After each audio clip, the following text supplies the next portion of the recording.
அனைத்து இந்திய புரட்சித் தலைவர் மக்கள் முன்னேற்றக் கழக பொதுச் செயலாளர் சின்னம்மா வெளியிட்டிருக்கக்கூடிய அறிக்கையில் காவிரி நீர் மேலாண்மை ஆணையத்தின் உத்தரவுப்படி கர்நாடக அரசு தமிழகத்திற்கு அடுத்த 15 நாட்களுக்கு ஒரு நாளைக்கு 3500 கன அடி வீதம் 4.5 TMC காவிரி நீரை திறந்துவிட வேண்டும்.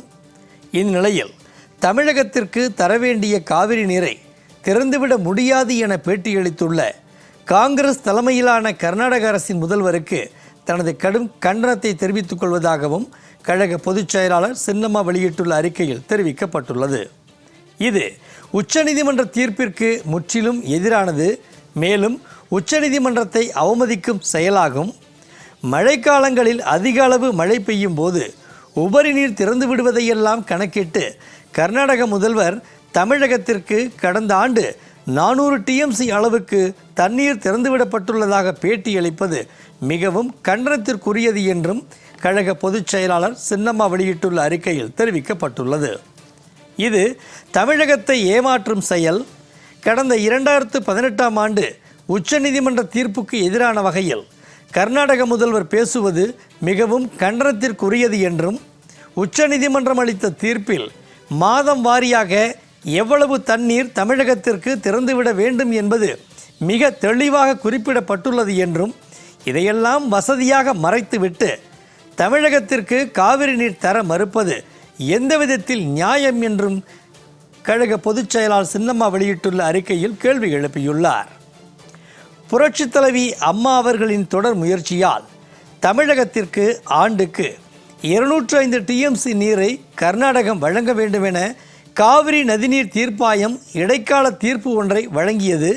அதன்படி தமிழகத்திற்கு நீரை பெற தேவையான அனைத்து நடவடிக்கைகளையும் மேற்கொண்டார். காவிரி நடுவர் மன்ற தீர்ப்பை மத்திய அரசிதழில் 9வது அட்டவணையில் வெளியிட செய்தார். மேலும் தீர்ப்பில் குறிப்பிட்டுள்ளபடி நீரை பெறுவதற்கு காலவரையற்ற உண்ணாவிரதம் மேற்கொண்டார். அதனைத் தொடர்ந்து பல்வேறு சட்ட போராட்டங்களை முன்னெடுத்து காவிரி நீரை தமிழகத்திற்கு பெற்றுத்தர வேண்டுமென தனது இறுதி மூச்சு உள்ளவரை தொடர்ந்து போராடினார் என்றும் அந்த அறிக்கையில் குறிப்பிட்டுள்ளார். கடந்த 2016ஆம் ஆண்டு புரட்சித் தலைவி அம்மா அவர்கள் தனது உடல்நிலை சரியில்லாமல் அப்பல்லோ மருத்துவமனையில் சிகிச்சை பெற்று வந்த நேரத்தில் கூட தமிழக அரசு அதிகாரிகளை மருத்துவமனைக்கே நேரில் வரவழைத்து காவிரி நதி நீரை பெறுவதற்கு தேவையான அறிவுறுத்தல்களை வழங்கினார்கள் என்றும் புரட்சித் தலைவி அம்மா அவர்கள் தொடர்ந்து மேற்கொண்ட நீண்டகால சட்ட போராட்டத்தின் பயனாக காவிரி நதிநீர் மேலாண்மை ஆணையமும் காவிரி ஒழுங்காற்றுக்குழுவும் அமைக்க வேண்டும் எனவும் தமிழகத்திற்கு ஆண்டொன்றுக்கு 177.25 TMC தண்ணீரை கர்நாடக அரசு திறந்துவிட வேண்டும் எனவும் கடந்த 2018ஆம் ஆண்டு பிப்ரவரி மாதம் 16ஆம் தேதி உச்சநீதிமன்றம் இறுதி தீர்ப்பு வழங்கியது. இத்தகைய சூழலில் கர்நாடக அரசு எந்தவித கட்டுப்பாடுமின்றி தன்னிச்சையாக செயல்படுவது கடும் கண்டனத்திற்குரியது என்று கழக பொதுச் செயலாளர் சின்னம்மா வெளியிட்டுள்ள அறிக்கையில் தமது கண்டனத்தை பதிவு செய்துள்ளார். காவிரி நீர் மேலாண்மை ஆணையத்தின் இறுதி தீர்ப்பு மற்றும் உச்சநீதிமன்ற தீர்ப்பின்படி வடிகால் மாநிலமாக அமைந்துள்ள தமிழகத்தின் அனுமதியின்றி கர்நாடக அரசு மேகதாது அணை கட்ட முடியாது. காவிரி நீரை சொந்தம் கொண்டாட யாருக்கும் உரிமை கிடையாது. எனவே காங்கிரஸ் தலைமையிலான கர்நாடக அரசின் முதல்வர் உச்சநீதிமன்ற தீர்ப்பை மதிக்காமல் வாய்க்கு வந்தபடி பேட்டியளித்து தனது இஷ்டத்திற்கு செயல்பட முடியாது என்றும் அந்த அறிக்கையில் தெரிவிக்கப்பட்டுள்ளது. கர்நாடக முதல்வரோ அவர்களது மாநிலத்திற்கு தமிழக முதல்வரை வரவேண்டாம் என்று சொல்வது மிகவும் வேடிக்கையாக இருக்கிறது. ஒரு மாநிலத்தின் முதல்வர் வரும்போது அவருக்கு பாதுகாப்பு கூட அளிக்க முடியாத சூழலில்தான் இன்றைக்கு காங்கிரஸ் தலைமையிலான கர்நாடக அரசு செயல்பட்டு கொண்டு இருக்கிறது என்றும் தெரிவித்துள்ளார். இது மிகவும் வெட்கக்கேடானது. புரட்சித் தலைவி அம்மா அவர்கள் முதல்வராக இருந்தபோது கேரள மாநிலத்தில் உள்ள குருவாயூர் கோவிலுக்கு சென்று வர ஏற்பாடு செய்து கேரள மாநில அரசுக்கு தகவலும் கொடுக்கப்பட்டது. விடியற்காலை பயணம் மேற்கொள்ள இருந்த நிலையில் நள்ளிரவில் பாதுகாப்பு காரணங்களை சொல்லி புரட்சித் தலைவி அம்மா அவர்களை வரவேண்டாம் என அன்றைய காங்கிரஸ் தலைமையிலான கேரள மாநில அரசு தெரிவித்தது. ஆனால் அம்மா அவர்கள் அதை பொருட்படுத்தவில்லை.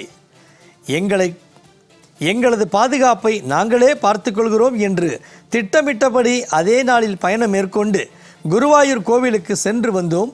அதே சமயம் கேரள மாநில மக்கள் அன்றைக்கு புரட்சித் தலைவி அம்மா அவர்களுக்கு வழிநெடுகிலும் நின்று மிகப்பெரிய வரவேற்பு அளித்தனர் என்றும், எனவே ஒரு மாநில முதல்வரை தங்கள் மாநிலத்திற்கு வரக்கூடாது என்று தடுப்பதற்கு எந்த ஒரு மாநிலத்திற்கும் அதிகாரம் கிடையாது என்பதை இந்நேரத்தில் தெரிவித்துக் கொள்வதாகவும் அந்த அறிக்கையில் தெரிவிக்கப்பட்டுள்ளது. இதேபோன்று கர்நாடக அரசின் செயல்பாடுகளை முழுமையாக அறிந்த காரணத்தினால்தான் புரட்சித் தலைவி அம்மா அவர்களும் கர்நாடக அரசோடு பேச்சுவார்த்தையில் ஈடுபடுவதால் சுமூக உடன்பாடு ஏற்படாது மற்றும் தமிழகத்திற்கு எந்த விதத்திலும் அது நன்மை அளிக்காது என்பதை உணர்ந்து சட்ட போராட்டங்களை முன்னெடுத்து அதில் வெற்றியும் கண்டார்கள் என்பதை தமிழகத்தில் புதிதாக பொறுப்பேற்றுள்ள இன்றைய ஆட்சியாளர்கள் கவனத்தில் கொள்ள வேண்டுமென அந்த அறிக்கையில் கழக பொதுச் செயலாளர் சின்னம்மா தெரிவித்துள்ளார். புரட்சித் தலைவி அம்மா அவர்கள் ஆட்சி காலத்தில் எடுத்த உறுதியான நடவடிக்கைகளை போன்று இன்றைய தாவேகா தலைமையிலான அரசு தேவையான சட்ட நடவடிக்கைகளை விரைந்து எடுத்து கர்நாடகா காவிரியின் குறுக்கே மேகதாது அணை கட்ட எந்த ரூபத்திலும் முயற்சிகள் மேற்கொண்டாலும் அதனை உடனே தடுக்க வேண்டும்.